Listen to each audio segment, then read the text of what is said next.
মাহফিল কি নেক কাজ না খারাপ কাজ? গুনাহের কাজ না সওয়াবের কাজ? সওয়াবের কাজ যদি কোনো মুমিন করে, কোন মুসলমান যখন নেক কাজ করে আর তার দিল খুশি হয়, অন্যায় অপরাধ গুনাহের কাজ হয়ে গেলে তার দিলে যদি চোট লাগে, কষ্ট লাগে, আমার নবী বলেন ফাআনতা মুমিন, এই অবস্থা হলে তুমি সত্যিকারের ঈমানদার। আমরা যারা মাহফিলে আসতে পেরেছি, বসতে পেরেছি, নেক কাজ করতেছি, এজন্য আমরা খুশি। আল্লাহ আমাদেরকে নেককার বান্দাদের, সত্যিকারের ঈমানদারদের তালিকায় আমাদের নাম আল্লাহ উঠায় দিন। এজন্য আল্লাহর শুকর আদায় করে বলি আলহামদুলিল্লাহ। আজকে বাংলাদেশ দীর্ঘ 15-16 বছর পরে আমরা একটু মুক্তির স্বাদ পাইতেছিলাম। কোরআনের মাহফিলগুলোতে স্বতঃস্ফূর্তভাবে মানুষের অংশগ্রহণ, কোরআনের মাহফিলগুলোতে ইসলামের ধারক ওলামায়ে কেরাম মন খুলে কোরআন সুন্নাহর কথা আজকে বলতেছে। কথা ঠিক না বেঠিক? কিন্তু এই অবস্থাটা দেখেও এক শ্রেণীর মানুষ 15 বছর যাদের সাথে আমরা কাঁধে কাঁধ মিলিয়ে কাজ করলাম, তাদের ভিতরে ঘাপটি মেরে থাকা সেই পুরনো ফেসিবাদ, কোরআন সুন্নাহ বিরোধী ফেসিবাদরা আবার মাথা উঠে দেওয়ার চেষ্টা করছে। এক শ্রেণীর মানুষ আজকে দাঁড়িয়ে গেল, তারা বলছে কোরআনের মাহফিল গুলো নাকি জনগণকে গুমরাহির দিকে নিচ্ছে। আপনারা শুনেন নাই? তারা বলতে চায় দেশে নাচ গান থাকবে, দেশে নাচ গান থাকতে হবে, কোরআনের মাহফিল নাকি বেশি হয়ে গেছে। রাত ভর কোরআনের মাহফিল শুনে যুবকরা, চরিত্রহীন যুবকরা চরিত্রের দিশা পাচ্ছে। বেনামাজি যুবকরা এখন নামাজের পক্ষে। এই মাহফিলগুলো 15 বছর ফেসিবাদের বিরুদ্ধে জনগণকে ঐক্যবদ্ধ এবং সংঘবদ্ধ করেছে। কথা ঠিক না বেঠিক? আজকে এসে তারা বলে মাহফিল বাংলাদেশে চলবে না। এই ধরনের ঘাপটি মেরে থাকা ফেসিবাদদের, দূষকদেরকে বাংলাদেশের রাজনীতিতে আমরা তাদের উত্থান দেখতে চাই না। পরিষ্কার কথা, এদেশে রাজনীতি করতে হলে ওয়াজ মাহফিলের সাথে আপোষ করে রাজনীতি করতে হবে। আলেমদের সাথে আপোষ করে, আলেমদের ম্যান্ডেট নিয়ে, ইসলামপন্থী জনতার ম্যান্ডেট নিয়ে রাজনীতি করতে হবে। কোরআনের মাহফিলের বিরুদ্ধে কথা বললে ঠিকানা বাংলাদেশে হবে না, মোদির পায়ের নিচে দিল্লিতে হবে। এজন্য 15-16 বছর স্বৈরাচার বিদায় হওয়ার পরে আজকের বাংলাদেশ একটা অন্তর্বর্তীকালীন সময়। আজকে বাংলাদেশের মানুষ অধীর আগ্রহে অপেক্ষা করছে দেশের মানুষ অধিকার নিয়ে বাঁচতে পারবে এমন একটা রাষ্ট্রে। কথা ঠিক না? দেশের মানুষ আজকে চাতক পাখির মতো অপেক্ষায় আছে একটা সুন্দর রাষ্ট্র হবে যেখানে কোনো বৈষম্য থাকবে না, যেখানে কল্যাণ রাষ্ট্র থাকবে, মানুষের অর্থনৈতিক মুক্তির গ্যারান্টি থাকবে, মানুষের রাজনৈতিক কথা বলার অধিকার থাকবে, বিচার ব্যবস্থার মধ্যে গরিব মানুষরাও বিচার পাবে। কিন্তু 15-16 বছর গরিবের কোনো বিচার পাওয়ার অধিকার ছিল না। ইসলামের পক্ষে আলেম ওলামাদেরকে জঙ্গি নাটক সাজিয়ে বিচার ব্যবস্থার মাধ্যমে, বিচার আইনের মাধ্যমে তাদের সাথে নাটক করে তাদেরকে ফাঁসিতে ঝুলানো হয়েছে। এরকম পরাধীন বিচার ব্যবস্থা আমরা চাই না। শিক্ষা ব্যবস্থার মধ্যে তারা অবাধ নারী পুরুষের অবাধ মেলামেশা ঢুকিয়েছে।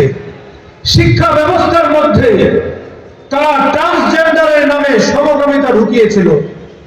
মনে আছে আপনাদের? আমরা শিক্ষা ব্যবস্থার মধ্যে ইসলাম বিরোধী কোন একটা পাঠ থাকবে, এই শিক্ষা ব্যবস্থা আগামী দিনে আমরা বাংলাদেশে দেখতে চাই না।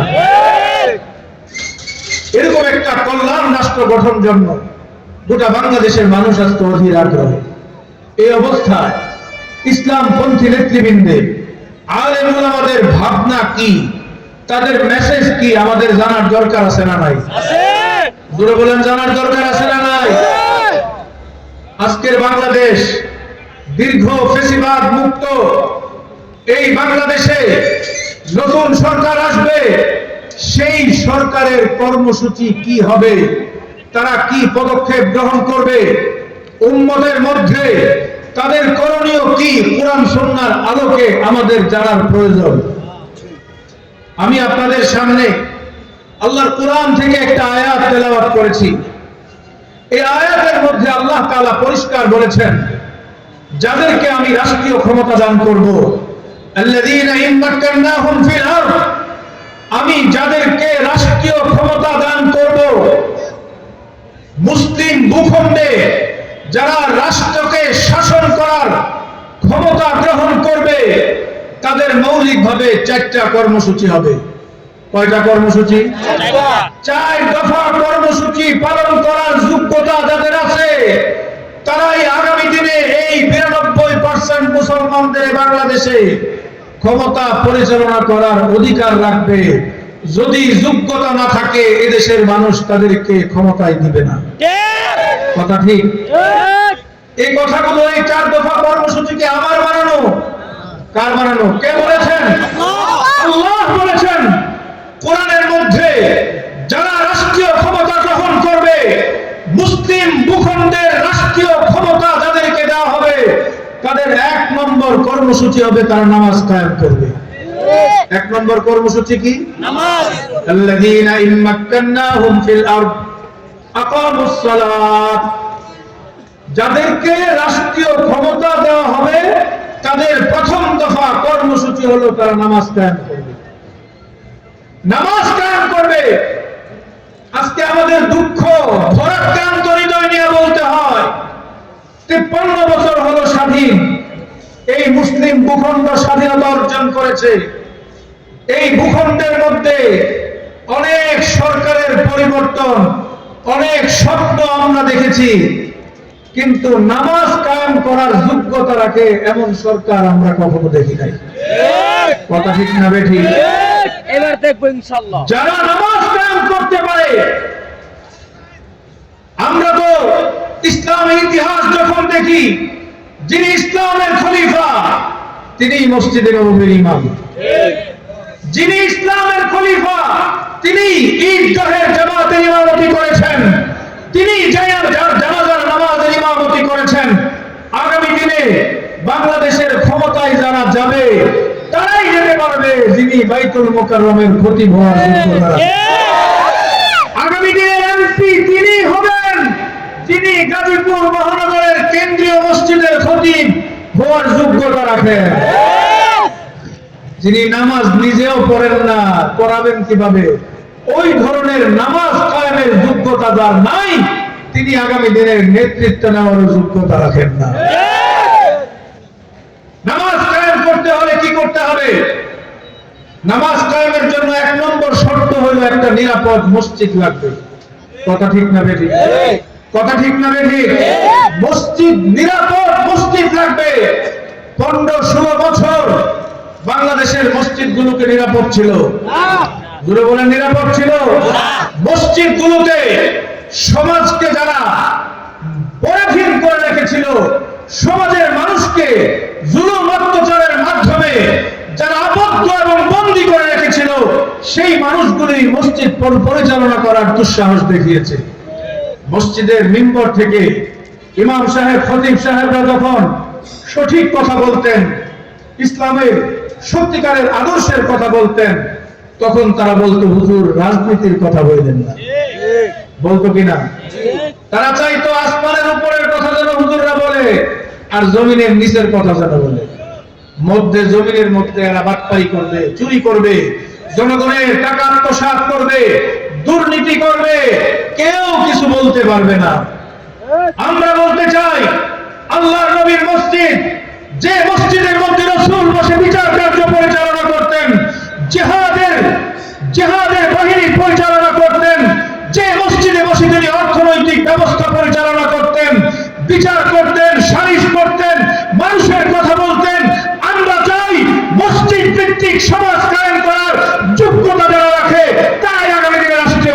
যাবে।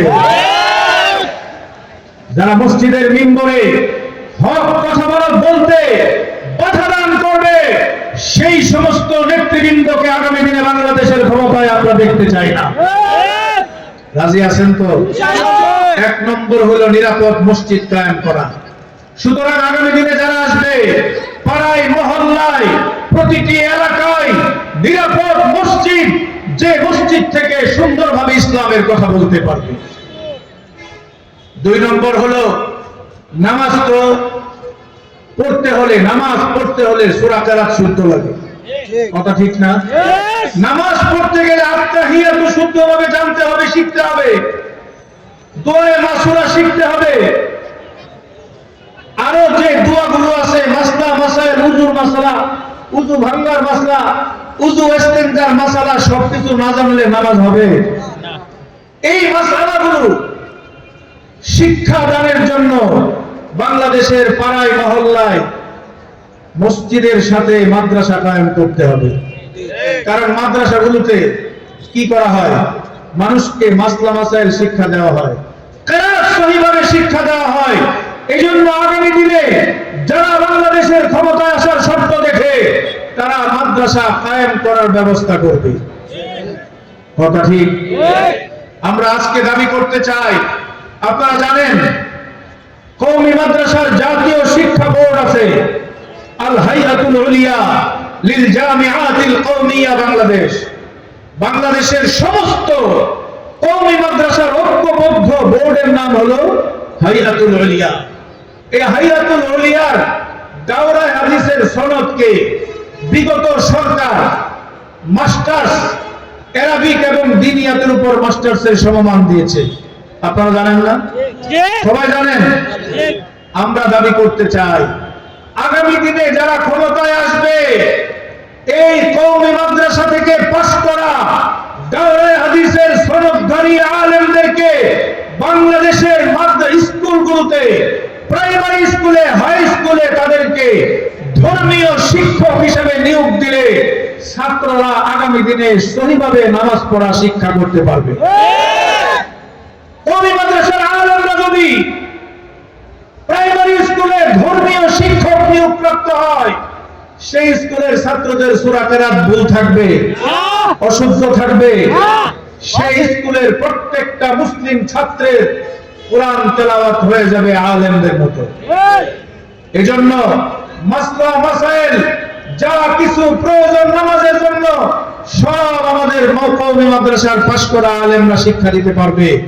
এজন্য আগামী দিনে যারা বাংলাদেশের ক্ষমতায় আসার স্বপ্ন দেখবে, তাদের এক নম্বর যোগ্যতা হলো নামাজ শিখার স্বার্থে, নামাজ কায়েমের স্বার্থে স্কুলগুলোতে দাওরায়ে হাদিস পাশ করা আলেমদেরকে নিয়োগ দেওয়ার ব্যবস্থা করবে। আপনারা রাজি আছেন? রাজি আছেন? ইনশাআল্লাহ। যদি এইভাবে মাদ্রাসার পাশ করা আলেমদেরকে স্কুলে নিয়োগ দেওয়া হয়, তাহলে আগামী দিনে মাদ্রাসা স্কুল থেকে এমন ছাত্র বের হবে, যেই ছাত্ররা বাবার মার জানাজার ইমামতি করতে পারবে। সুতরাং আমরা আগামী দিনে বাংলাদেশের রাষ্ট্রীয় ক্ষমতায় যারা যাবে, তাদের এক নম্বর যোগ্যতা, তারা নামাজ পড়তে পারবে, নামাজ কায়েম করবে। সুতরাং নামাজ কায়েমের যোগ্যতা যাদের মধ্যে আছে, তাদেরকে আমরা রাষ্ট্রীয় ক্ষমতায় দেখতে চাই। সেই সমাজ হলো আলেম সমাজ। তারা কারা? আলেম সমাজ। তারা হলো আলেমরা। আলেম এমপি হবেন, মসজিদের খতিব হবে, আলেম মন্ত্রী হবে, মসজিদের ইমাম হবে, আলেম চেয়ারম্যান হবে, ঈদগাহের ইমামতি করবে, আলেম বাংলাদেশের প্রধানমন্ত্রী হবে, জানাজার ইমামতি করবে আলেম। সুতরাং সমাজের সর্ব সেক্টরে আলেমদেরকে নেতৃত্ব দেওয়ার জন্য আপনারা রাজি আছেন? আমাদের এখন স্লোগান হবে, আলেম ওলামা যেখানে, আলেম ওলামা যেখানে, আলেম বিদ্বেষী যেখানে, আমরা নাই সেখানে। নামাজ কায়েমের এক নম্বর যোগ্যতা হলো আলেমদের মধ্যে আছে। আর আল্লাহ বলেছেন, রাষ্ট্রীয় ক্ষমতায় যারা যাবে, তাদের প্রধান এবং প্রথম দফা কর্মসূচি হলো নামাজ কায়েম করা। এজন্য আল্লাহর ঘোষিত কর্মসূচি পালন করার জন্য রাষ্ট্রের সকল সেক্টরে আলেমদের নেতৃত্ব প্রতিষ্ঠা করতে হবে। আর যারা রাজনীতি করেন তারা যদি আলেমদের সাথে মিলে ঐক্যবদ্ধ হয়ে আলেমদের কর্মসূচিকে, আল্লাহর দেওয়া কর্মসূচিকে নিজের কর্মসূচি বানিয়ে নেবেন, আলেমদের সাথে তারাও ক্ষমতায় যাবে, আমাদের কোনো আপত্তি নাই। কিন্তু ইসলামের বিষয় নিয়ে যদি আপনার চুলকানি থাকে, কোরআনের বিধিবিধান নিয়ে যদি চুলকানি থাকে, কোরআনের রাজনীতি নিয়ে যদি চুলকানি থাকে, আপনি কোন দলের এটা আমরা দেখব না। আপনাকে বাংলাদেশের রাজনীতিতে এক মুহূর্তের জন্য আমরা বরদাস্ত করব না। 2 নম্বর কর্মসূচি কি? আল্লাহর কোরআনে আল্লাহ বলেছেন, আল্লাযীনা ইম্মাক্কান্নাহুম ফিল আরদ আকামুস সালাতা ওয়া আতাউজ যাকাত। 2 নম্বর কর্মসূচি হলো তারা যাকাত প্রদান করবে। দুঃখজনক বাস্তবতা হলো এই, 200 বছর ইংরেজদের গোলামিতে আমরা আবদ্ধ ছিলাম। কয়শো বছর? 200 বছর। 1947 সালে 200 বছর সংগ্রাম করে, আন্দোলন করে, হাজার হাজার লাখ লাখ মানুষ শাহাদাত বরণ করে ইংরেজদেরকে আমরা বিতরণ করে একটা স্বাধীনতা পেয়েছিলাম। 24 বছর পরে গিয়ে আমাদের মোহ ভেঙে গেছে যে এটা ভুল স্বাধীনতা। 1971 সালে আমরা আরেকটা স্বাধীনতা অর্জন করলাম। এবার নিরেট বাংলাদেশের মানুষের স্বাধীনতা। কিন্তু দুঃখ হলো এই, ইংরেজরা যে রাজনৈতিক বন্দোবস্ত দিয়ে, যে অর্থনৈতিক ব্যবস্থা দিয়ে, যে বিচার ব্যবস্থা দিয়ে আমাদের উপর জুলুম নির্যাতন করেছিল, নিপীড়ন করেছিল, বৈষম্য করেছিল, সেই বন্দোবস্ত আজকে বিদ্যমান আছে না নাই? জোরে বলেন আছে না নাই? এখনো ইংরেজদের প্রবর্তিত অর্থ ব্যবস্থা বাংলাদেশে বিরাজমান, যে কারণে আমরা সমৃদ্ধি আর প্রবৃদ্ধির স্বপ্ন দেখি, কিন্তু আল্লাহ তাতে বরকত দান করেন না। বাংলাদেশের টাকা এখন বরকত আছে? হুজুরা বলেন বরকত আছে? কারণ কি? কারণ হলো আমার দেশের অর্থনীতির মূল ভিত্তি হলো সুদ। মূল ভিত্তি কি? সুদ। আর আল্লাহ বলেছেন ইয়ামহাকুল্লাহুর রিবা ওয়া ইয়ারবিস সাদাকাত, আমি সুদ ভিত্তিক অর্থনীতিকে ধ্বংস করি আর যাকাত ভিত্তিক অর্থনীতি, সাদাকাত ভিত্তিক অর্থনীতিকে সমৃদ্ধি এবং প্রবৃদ্ধি দান করি। আমরা মুক্তির, আমরা সুখের চিন্তা করি সুদে। আমার আল্লাহ বলেন সুদের মধ্যে আমি কোনো বরকত দেই না, ধ্বংস করি। যে কারণে আমরা প্রতিনিয়ত দেখতেছি বাংলাদেশের টাকার মান খালি নিচে যায় আর নিচে যায়। একটা সময় ছিল আমরাই দেখেছি 50 টাকা 100 টাকার বাজার করলে একটা 5-7 জনের ফ্যামিলি আরামে একদিন চলতে পারত। আজকে 1-2 হাজার টাকা নিয়ে বাজারে গেল ব্যাগ খালি। ঠিক না বেশি? এই যে বরকত উঠে যাচ্ছে, কারণ হলো আমার দেশের অর্থনীতির মূল ভিত্তি হলো সুদ। ইতিহাস থেকে একটু আপনাদেরকে বলি, হিজরি 5ম শতক মিশরের রাজত্বে তখন মামলুকদের রাজত্ব। মামলুকরা তখন ক্ষমতায়, সম্রাট ছিল সুলতান সাইফুদ্দিন কুতুব। সুলতান সাইফুদ্দিন কুতুব যেমন একজন ন্যায় বিচারক বাদশাহ খলিফা ছিলেন, ঠিক তেমনি তিনি আল্লাহ ওয়ালা বুজুর্গ ছিলেন। রুহবানুন ফিল লাইল ফুরসানুন ফিন নাহার, দিনের বেলা তিনি বীর বাহাদুর, রাতের বেলায় আল্লাহর দরবারে সেজদায় অবনত। সাইফুদ্দিন কুতুব ক্ষমতায় আসলেন, তার সামনে 2টা সংকট আসলো। একটা হলো অর্থনৈতিক সংকট, রাষ্ট্রের কাছে টাকা নাই, কোষাগার খালি। অপরদিকে তার উপর একটা যুদ্ধ অনিবার্য হয়ে গেল। ইতিহাসের দুর্ধর্ষ কুখ্যাত একটা বাহিনী ছিল তাতার বাহিনী। তাতার বাহিনীর বিরুদ্ধে তার জন্য যুদ্ধ করা ফরজ হয়ে গেছে। যুদ্ধ এড়ানোর কোনো পথ নাই। সংকট, একদিকে রাষ্ট্রের কাছে টাকা নাই, আরেকদিকে যুদ্ধ করতে হবে। এমনিতেই কমা খালি, আবার যদি যুদ্ধ করে তাহলে তো মরার উপর খাড়াটা, মরার উপর খাড়াটা। কি করবেন তিনি? বেদিশা মন্ত্রী পরিষদের সাথে বৈঠকে বসলেন। মন্ত্রীরা পরামর্শ দিলেন, হুজুর আপনি চিন্তা করার দরকার কি, জনগণের উপর ট্যাক্স লাগায় দেন, জনগণের উপর কি করেন, ট্যাক্স আরোপ করেন। তিনি ট্যাক্স আরোপের সিদ্ধান্ত দিয়ে প্রজ্ঞাপন জারি করে দিলেন। বিচার ব্যবস্থার মধ্যে একজন প্রধান বিচারক ছিলেন, তার নাম আল্লামা ফকিহ ইজ্জুদ্দিন ইবনে আব্দুস সালাম রাহিমাহুল্লাহ। তিনি বিচার ব্যবস্থা থেকে ফতোয়া জারি করলেন, মুসলিম জনগোষ্ঠীর উপর ট্যাক্স আরোপ করার কোনো বিধান আল্লাহর কোরআন দেয় নাই, সুতরাং কোন শাসকের জন্য মুসলিম সমাজে ট্যাক্স লাগানোর কোনো সুযোগ নেই, ফতোয়া দিয়েছেন। সাইফুদ্দিন কুতুস দৌড়ায় গেলেন ইজ্জুদ্দিন ইবনে আব্দুস সালামের কাছে, যে হুজুর ফতোয়া তো দিলেন, ফতোয়া মানি, কিন্তু আমি এই সংকট থেকে বের হব কিভাবে, আমার তো পকেটে টাকা নাই, আবার যুদ্ধও করতে হবে, আমি এখান থেকে বের হব কিভাবে? এবার ইজ্জুদ্দিন ইবনে আব্দুস সালাম রাহিমাহুল্লাহ তিনি বললেন, আল্লাহর কোরআন, আল্লাহ এমন একটা ব্যবস্থা আমাদেরকে দিয়ে গেছে, সব সমস্যার সমাধান দিতে পারে আল কোরআন, সব সমস্যার সমাধান দিতে পারে আল কোরআন। কোরআনের কাছে যাও, অর্থনৈতিক সমস্যার সমাধান পাবা, রাজনৈতিক সমস্যার সমাধান কোরআনে আছে, শিক্ষা ব্যবস্থার সমস্যার সমাধান কোরআনের মধ্যে আছে, ব্যক্তিগত সমস্যা নিয়ে কোরআনের কাছে যাও, সমাধান পাবে, পারিবারিক সমস্যা নিয়ে কোরআনের কাছে যাও, কোরআনের কাছে সমাধান আছে।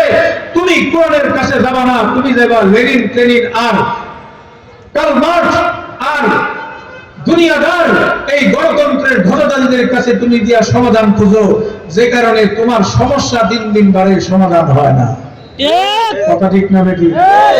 তিনি বলেছেন কোরআনের মধ্যে সব কিছুর সমাধান আছে।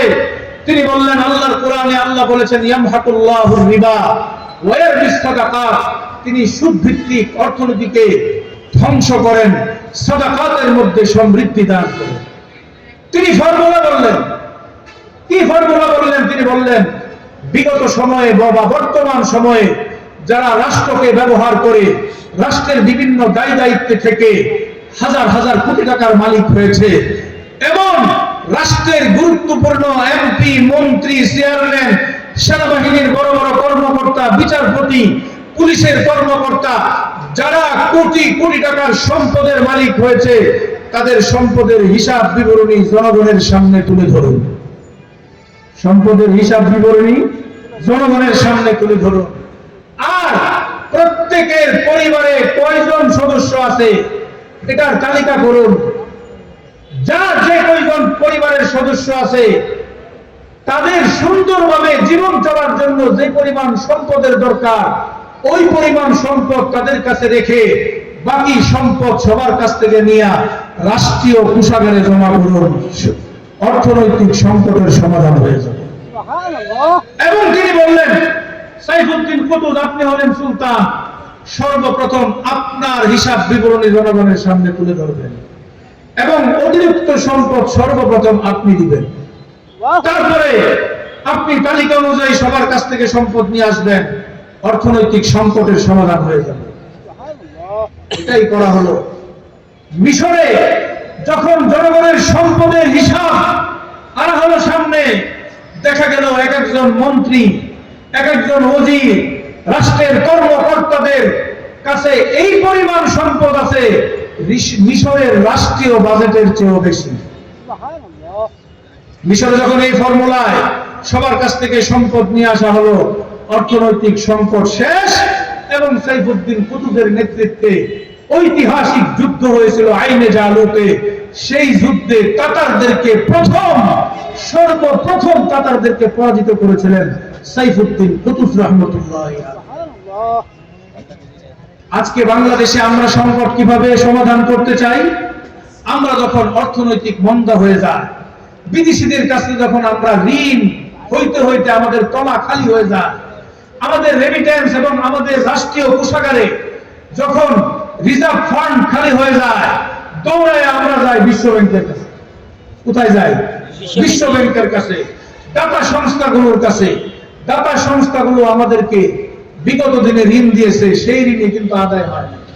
তারা বলে গত বছর তোমার কাছে 10,000 কোটি টাকা পাইতাম, সেই ঋণ তুমি আদায় করতে পারো নাই, এবার তুমি 20,000 কোটি টাকার ডিমান্ড নিয়ে এসেছো। তারা বলে আমরা তোমাদেরকে ঋণ দিব। তারা কি বিনা সুদে ঋণ দেয়?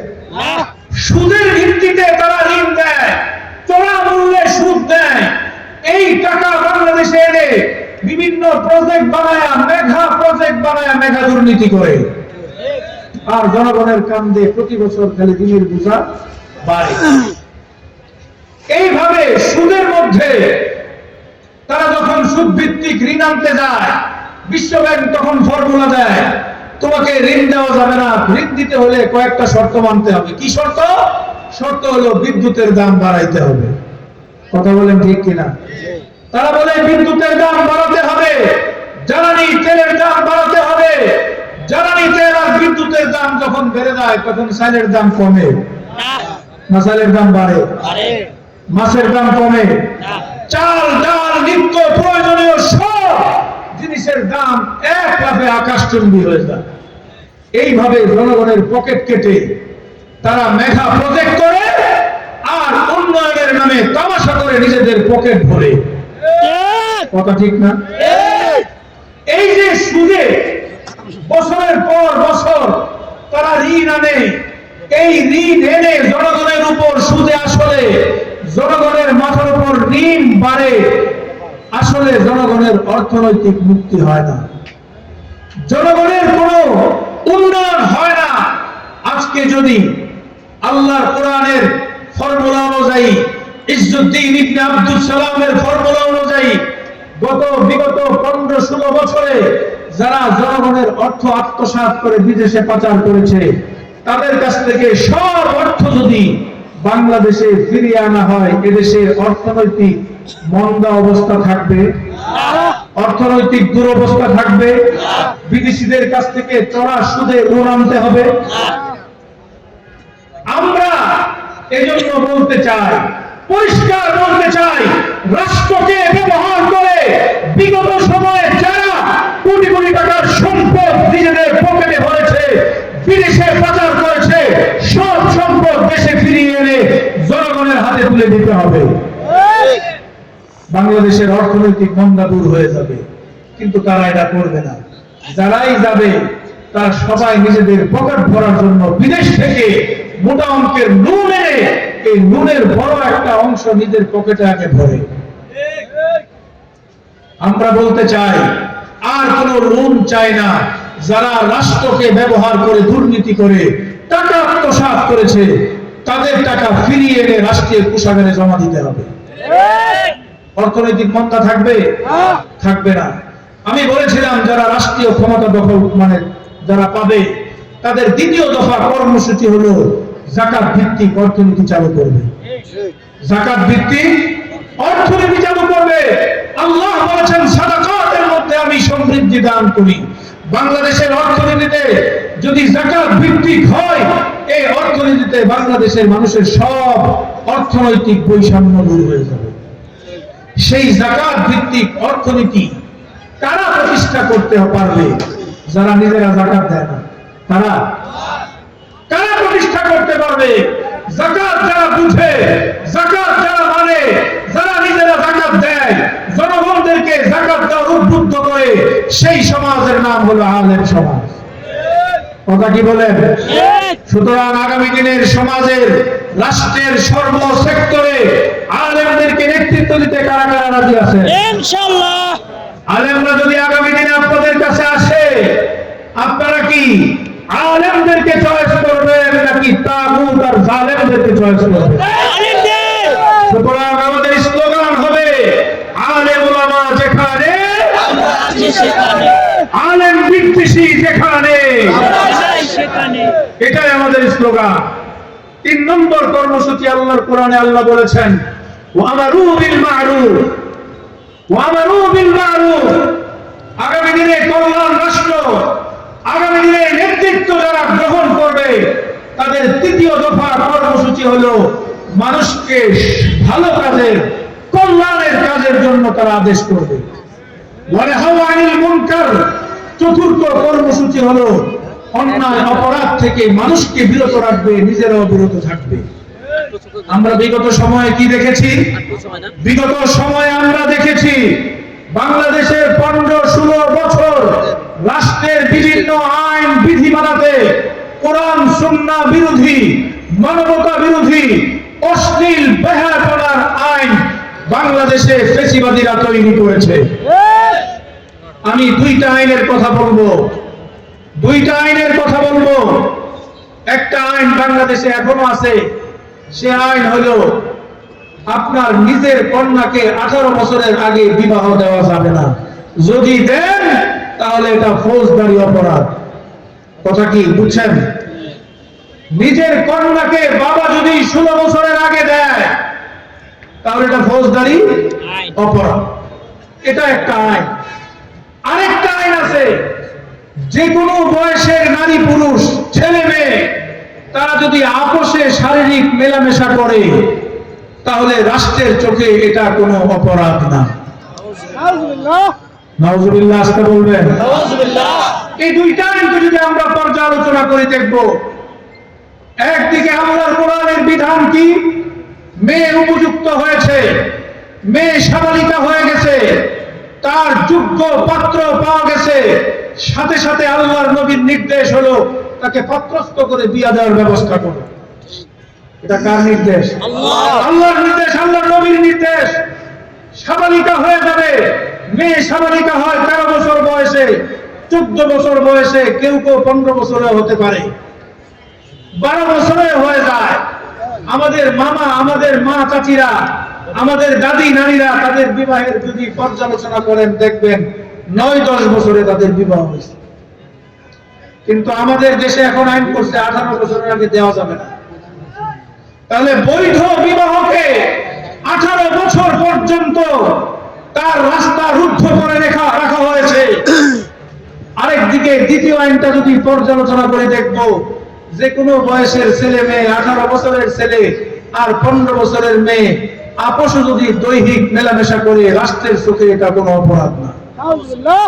একদিকে বৈধ বিবাহের পথকে বন্ধ করা হয়েছে, অন্যদিকে জিনা ব্যভিচারের পথকে উন্মুক্ত করা হয়েছে।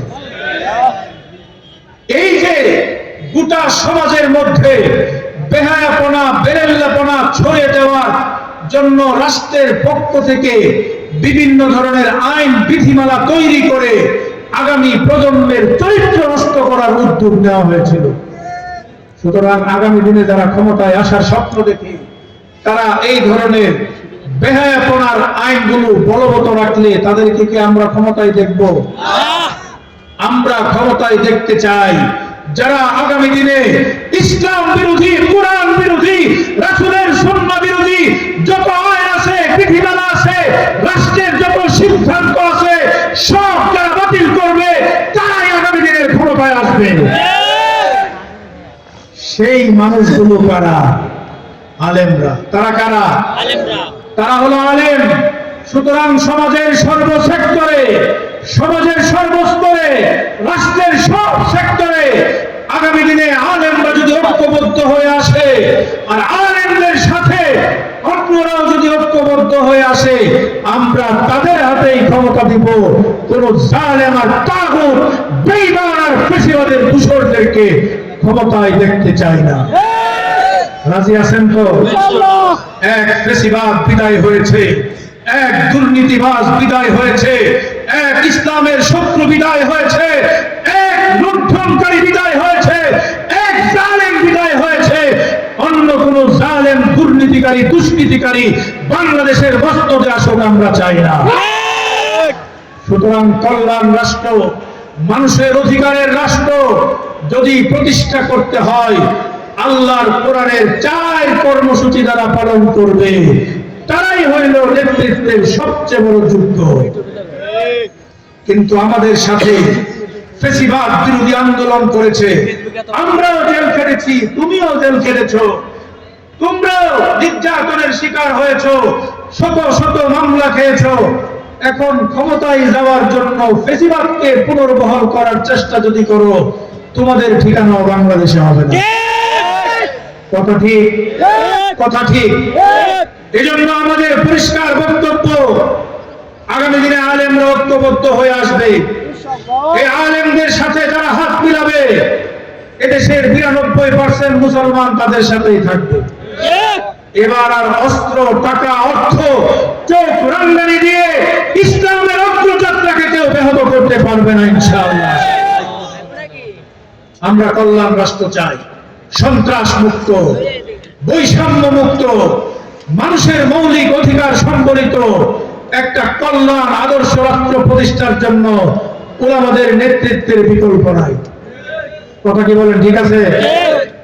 ইনশাআল্লাহ আমরা যদি ঐক্যবদ্ধ হয়ে যাই, যত বড় শক্তি থাকুক টিকতে পারবে। ৫ই আগস্টে হাসিনার হাতে সবকিছু ছিল, আর্মি, র্যাব, পুলিশ সব ছিল না? কিন্তু জনগণ বলল এবার আর ৯ দফা না, কয় দফা? ১ দফা। জনগণ যখন ১ দফা নিয়ে রাস্তায় নামলো, হাসিনার মতো দুর্দান্ত প্রতাপশালী হাসিনা মোদির পায়ে গিয়ে আশ্রয় গ্রহণ করতে বাধ্য হয়েছে। সুতরাং এই জাতি ঐক্যবদ্ধ আছে। আমরা তন্ত্র মন্ত্র দিয়ে এদেশের স্বাধীনতা, এদেশের স্বাচ্ছন্দ্য, সুখ, সমৃদ্ধি আশা করি না। আমাদের চূড়ান্ত টার্গেট হলো তন্ত্র মন্ত্রের দিন শেষ, খেলাফতের বাংলাদেশ। ঠিক আছে ইনশাআল্লাহ? এদেশের মুক্তিকামী মানুষের আধ্যাত্মিক রাহবর, রাজনৈতিক রাহবর শেখুল হাদিস ইবনে শেখুল হাদিস হযরতুল আল্লাহ মামুনুল হক হাফিজাহুল্লাহ, তিনি গোটা দেশের মানুষকে ঐক্যবদ্ধ করার চেষ্টা করতেছেন। আগামী দিনে একটা কল্যাণ রাষ্ট্র, একটা কল্যাণময় সরকার প্রতিষ্ঠা করার জন্য, তার হাতকে শক্তিশালী করার জন্য কারা কারা প্রস্তুত আছেন? সুতরাং পাড়ায়, মহল্লায়, জায়গায় জায়গায় সংগঠনের দুর্গ গড়ে তুলতে হবে। মামুনুল হকের হাতকে শক্তিশালী করে, আলেমদের হাতকে শক্তিশালী করে আমরা একটা কল্যাণ রাষ্ট্র গঠন করব, যেই রাষ্ট্রের ভিত্তি হবে ইনসাফ এবং ইসলাম। আল্লাহ আমাদেরকে তৌফিক দান করুন। আজকের এই মাদ্রাসার মাহফিলকে আল্লাহ কবুল করুন। স্লোগান কিন্তু একটাই, আলেম ওলামা যেখানে আমরা আছি সেখানে। সুতরাং আলেমদের কারখানা মাদ্রাসার পাশে থাকতে হবে। ইনশাআল্লাহ আমরা রাজি আছি তো? আল্লাহ আমাদেরকে ইসলামের পক্ষে থাকার তৌফিক দান করুন। ওয়া আখির দাওয়ানা